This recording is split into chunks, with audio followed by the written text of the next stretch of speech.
जय श्री कृष्ण वैष्णवों, राधे राधे। कैसे हो आप लोग सब और कैसा चल रहा है आपका सावन। इस बार सावन के दूसरे सोमवार पर पड़ रही है कामिका एकादशी, जिसकी व्रत कथा मैं आपको सुनाने जा रही हूँ।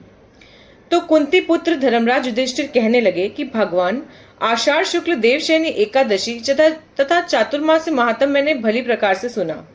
अब कृपया करके श्रावण कृष्ण एकादशी का नाम बताइए और उसकी कथा क्या है, उसके बारे में मुझे विस्तार से आप बताइए। श्री कृष्ण भगवान कहने लगे कि हे युधिष्ठिर, इस एकादशी की कथा एक समय स्वयं ब्रह्मा जी ने देवर्षि नारद जी से कही थी, वही मैं तुमसे कहता हूँ, तुम ध्यान पूर्वक सुनना।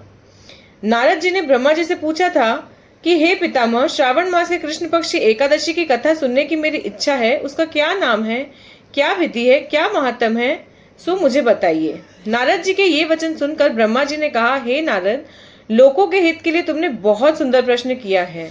श्रावण मास की कृष्ण एकादशी का नाम कामिका है।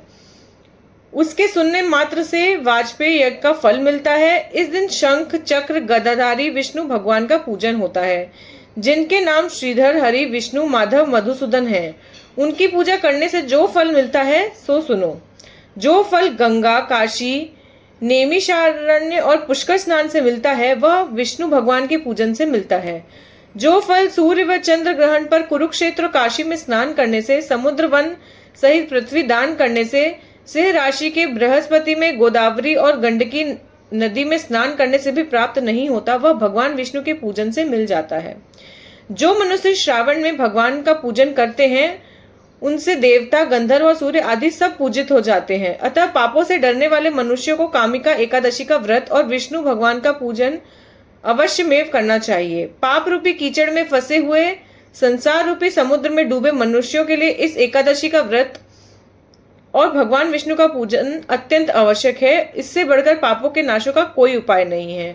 हे नारद, स्वयं भगवान ने यही कहा है कि कामिका व्रत से जीव कुयोनि को प्राप्त नहीं होता। जो मनुष्य इस एकादशी के दिन भक्ति पूर्वक तुलसीदास दल भगवान विष्णु को अर्पण करते हैं, वे इस संसार के समस्त पापों से दूर रहते हैं। विष्णु भगवान रत्न, मोती, मणि तथा आभूषण आदि से इतने प्रसन्न नहीं होते जितने तुलसी दल से। तुलसी दल पूजन का चल 4 भार चांदी और 1 भार स्वर्ण के दान के बराबर होता है। हे नारद, मैं स्वयं भगवान की अति प्रिय तुलसी को सदैव नमस्कार करता हूँ। तुलसी के पौधों को सींचने से मनुष्य की सब यातनाएं नष्ट हो जाती हैं। दर्शन मात्र से सब पाप नष्ट हो जाते हैं और स्पर्श से मनुष्य पवित्र हो जाता है।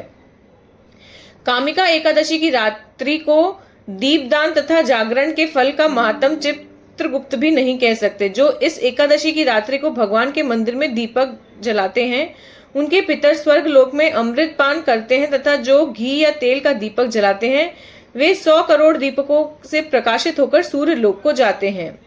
ब्रह्मा जी कहते हैं कि हे नारद, ब्रह्म हत्या तथा भ्रूण हत्या आदि पापों को नष्ट करने वाली इस कामिका एकादशी का व्रत मनुष्य को यत्न के साथ करना चाहिए। कामिका एकादशी के व्रत का महात्म श्रद्धा से सुनने और पढ़ने वाला मनुष्य सभी पापों से मुक्त होकर विष्णु लोक को जाता है। तो आप भी इस एकादशी का व्रत जरूर करिए और दूसरे वैष्णव जनों के साथ इस कथा को जरूर शेयर करिए। बोलिए जय श्री कृष्ण, राधे राधे।